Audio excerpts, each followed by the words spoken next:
Before understanding how the biopsychosocial model came about, understanding the significance that it has had on our society is imperative. The book Health Psychology goes into great detail about the biomedical model.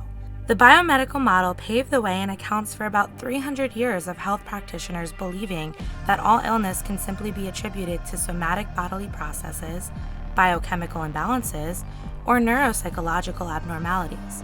However, there are flaws in this model.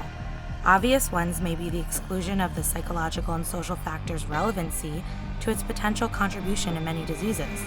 The biomedical model eventually took a backseat to the biopsychosocial model, which did in fact include these psychological and social factors when delving into health and mental illness.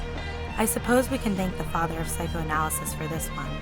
While Freud worked on conversion hysteria, he inferred that particular unconscious conflicts could produce physical abnormalities that symbolize repressed psychological conflicts, ultimately linking physical health and well-being to mental health and well-being.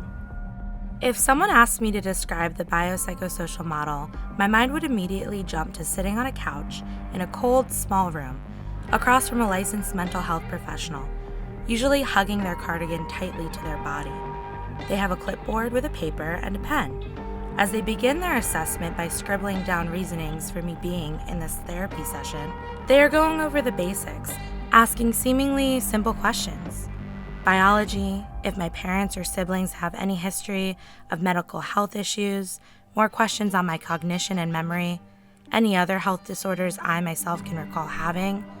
Psychology, prior encounters with mental health issues, abnormal behaviors or thoughts, destructive or suicidal tendencies.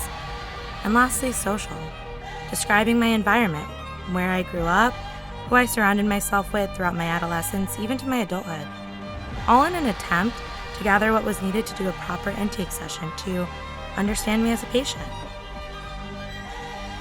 See, the biopsychosocial model isn't new. It's used almost universally in clinical psychology practices and can promote a more effective outcome for a patient's success in therapy.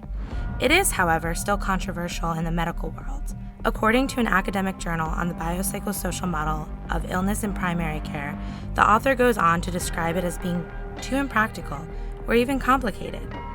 They concluded that both heavy workload and lack of competency may hinder the implementation of the biopsychosocial model in primary medical care, thus having to rely on the biomedical model for efficiency purposes. This leaves us with more research to explore on the effects, as well as how to make it more accessible and how it should evolve over time.